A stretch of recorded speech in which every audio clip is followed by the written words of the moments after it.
আসসালামু আলাইকুম রহমতুল্লাহি ওবরাকাতুহ। আল্লাহ রহমতে আশা করি সবাই ভালো আছেন, আলহামদুলিল্লাহ। পবিত্র কোরআনে কারিম থেকে সূরা আন-নাস।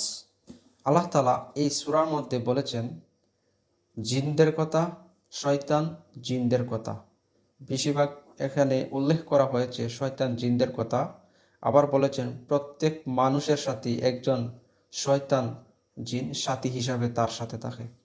আর অন্যান্য হাদিসের মধ্যে এসেছে এই সূরার মধ্যে আল্লাহ তাআলা উল্লেখ করেছেন আমাদের প্রিয় নবী সাল্লাল্লাহু আলাইহি সাল্লাম যখন বলেছেন সাহাবীদেরকে যে প্রত্যেক মানুষের সাথেই একটি করে শয়তান নিয়োগ থাকে, তখন একজন সাহাবী প্রশ্ন করলেন, হে আল্লাহর রাসূল, তাহলে কি আপনার সাথেও কি শয়তান রয়েছে? তখন আমাদের প্রিয় নবী সাল্লাল্লাহু আলাইহি সাল্লাম যা উত্তরে বলেছেন, ইনশাআল্লাহ আমরা এই সূরার মধ্যে আমি আপনাদেরকে বাংলা তর্জমা করে শোনাবো। আল্লাহ তাআলা যে এই সূরার মধ্যে বলেছেন, সূরা আন-নাস। আমরা সবাই জানি এই সূরা, তারপরে এই সূরার বর্ণনাটা অবশ্যই আমরা জানার চেষ্টা করব ইনশাআল্লাহ। আউযু বিল্লাহি মিনাশ শাইতানির রাজীম। বিসমিল্লাহির রহমানির রহিম। কুল আউযু বিরাব্বিন নাস। বলো, আমি আশ্রয় প্রার্থনা করছি মানুষের প্রতিপালক নিকট। প্রতিপালকের অর্থ হলো যে যিনি শুরু থেকে মানুষ যখন মাতৃগর্ভে থেকে তখন থেকেই তার তত্ত্বাবধান ও লালন পালন করতে থাকেন। পরিশেষে সে সাবালক ও জ্ঞান সম্পন্ন হয়ে যায়। তার এই কাজ শুধু কিছু সংখ্যা লোকের জন্যই সীমাবদ্ধ নয়, বরং তা সকল মানুষের জন্যই ব্যাপক। আবার কেবলমাত্র সকল মানুষের জন্যই সীমাবদ্ধ নয়, বরং তিনি সমস্ত সৃষ্টির প্রতিপালক করে থাকেন। এখানে কেবল মানুষ শব্দ উল্লেখ করা হয়েছে মানুষের সেই মান ও মর্যাদাকে ব্যক্ত করার জন্যই যা সকল সৃষ্টির উপরে রয়েছে, আল্লাহ তাআলা।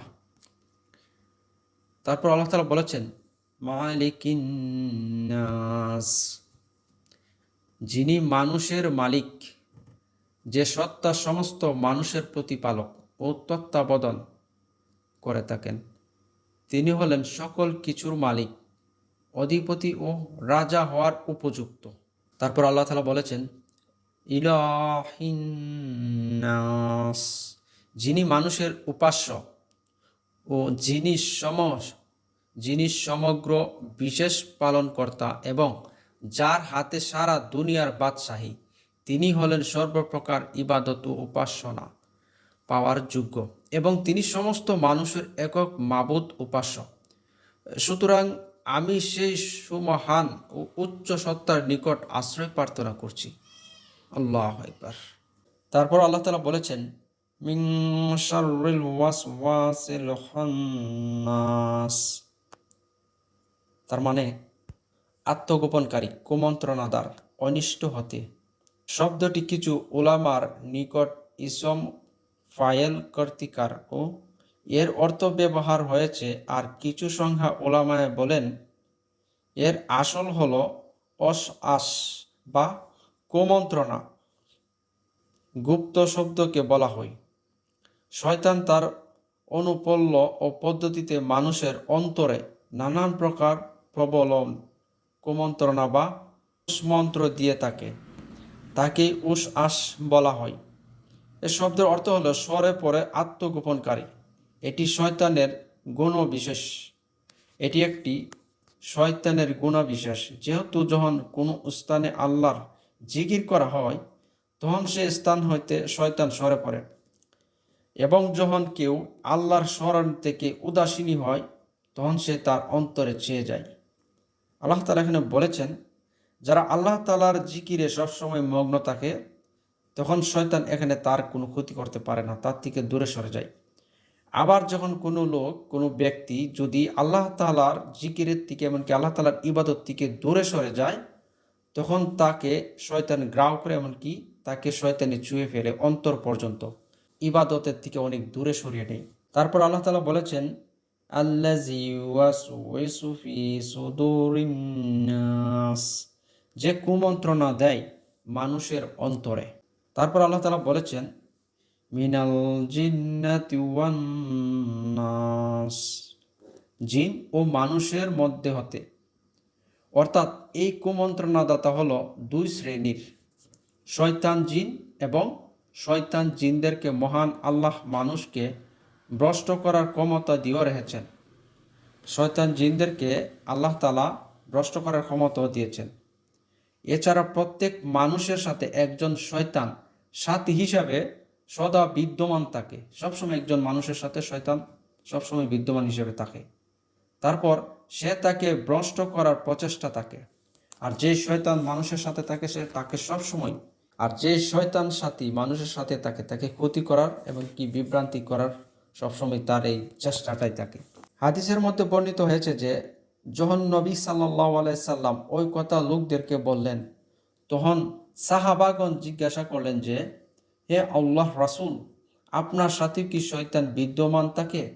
তখন আমাদের প্রিয় নবী সাল্লাল্লাহু আলাইহি সাল্লাম তিনি উত্তরে বললেন, হ্যাঁ, তবে আমার সাথেও থাকে, তবে আল্লাহ তাআলা তার বিরুদ্ধে আমাকে সাহায্য দান করেছেন, যে যার ফলে সে আমার অনুগত হয়েছে। সে আমাকে মঙ্গল ব্যতীত কিছু আদেশ করতে পারে না। তবে আল্লাহ তাআলার আদেশে আমাদের প্রিয় নবী সাল্লাল্লাহু আলাইহি সাল্লামকে কোনো ক্ষতি করতে পারে না। যা কিছু দেয়, সে যদি ক্ষতি করতে চায় তবে এখান থেকে সেখানে ভালো কিছুই আমাদের প্রিয় নবী সাল্লাল্লাহু আলাইহি সাল্লামকে আদেশ করে। আর সহিহ মুসলিম কিয়ামত বিবরণ অধ্যায়, এই বইগুলো যদি আপনারা অবশ্যই একটু খোঁজাখুঁজি করেন তাহলে পুরো ডিটেলসলি এখানে পেয়ে যাবেন। সব বিবরণ এখানে দেওয়া আছে রচনামূলক।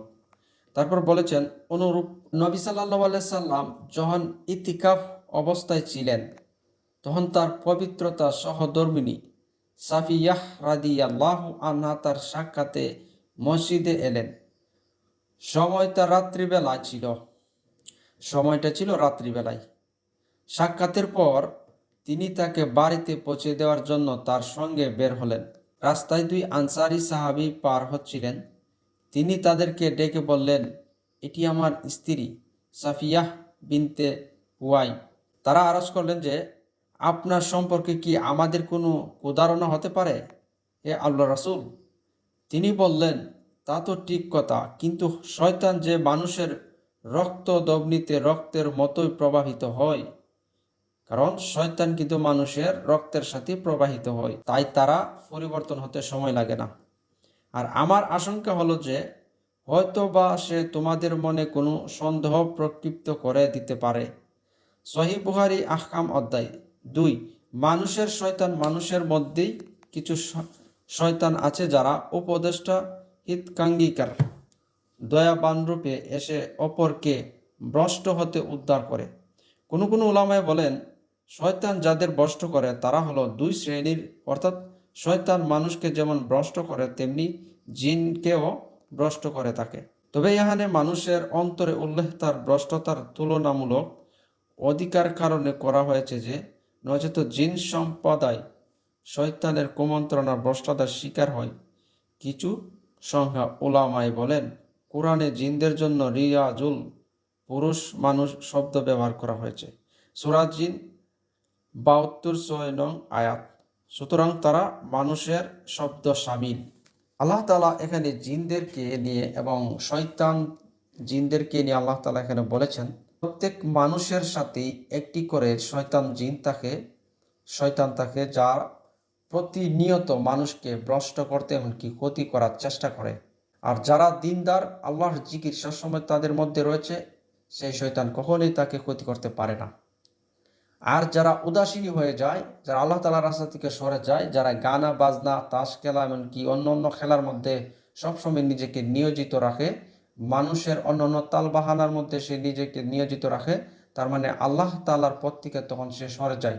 আর এই সময় সুযোগ পেয়ে শয়তান তাকে গ্রাস করে, আর শয়তান তাকে ইচ্ছে মতোভাবে তার নিজের মনের রঞ্জন এমনকি কুমন্ত্রণা সে দিতেই থাকে।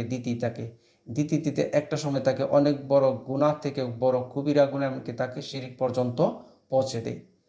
সেজন্য আল্লাহ তাআলা বলেছেন সব সময় যেন আল্লাহ তাআলার জিকিরে মগ্ন থাকে, আল্লাহ তাআলার স্মরণ থাকে। যে কোনো জায়গায় যাও, যে কোনো কাজই করুক, আল্লাহ তাআলার নাম পবিত্রতা ঘোষণা করে যেন সে শুরু করে। ভালো কাজ হোক, ভালো কাজের মধ্যে, যে কোনো ভালো কাজের মধ্যে। তবে যারা জিকিরের মধ্যে মগ্ন রয়েছে, আল্লাহ তাআলা বলেছেন তাদেরকে কেউ ক্ষতি করতে পারে না। শয়তান যত চেষ্টাই হোক, তখন শয়তান তাকে কখনোই ক্ষতি করতে পারে না। আর যারা উদাসীনী হয়ে যায়, দুনিয়া নিয়ে তারা ব্যস্ততার মধ্যে থাকে, আল্লাহ তাআলার জিকির এমনকি ইবাদতে সরে যায়, তাদেরকে শয়তান খুব সহজেই গায়েল করে তাকে ক্ষতি করে বড় শিরিক পর্যন্ত পৌঁছে দেয়। কিন্তু এখানে আমাদের প্রিয় নবী সাল্লাল্লাহু আলাইহি সাল্লামকে শয়তান কখনোই ক্ষতি করতে পারে না। যতটুকু রয়েছে আল্লাহ তাআলার আদেশে সে ভালো কিছুটি আমাদের প্রিয় নবী সাল্লাল্লাহু আলাইহি সাল্লামকে উপস্থাপনা দেয়। আর সবচেয়ে একটা গুরুত্বপূর্ণ কথা হলো, শয়তান যে কোনো মানুষের রূপ নিতে পারে, সে ধারণ করতে পারে, কিন্তু আমাদের প্রিয় নবী সাল্লাল্লাহু আলাইহি সাল্লামের কোনো দিন কখনোই রূপ ধারণ করতে পারে না। আল্লাহ তাআলা তাকে সেই ক্ষমতা দেয়নি। আমরা যেন পবিত্র কোরআনে কারিম বুঝে আমল করতে পারি, আল্লাহ তাআলা যেন আমাদেরকে সেই তৌফিক দান করুক। আসসালামু আলাইকুম ওয়া রাহমাতুল্লাহি ওয়া বারাকাতুহু।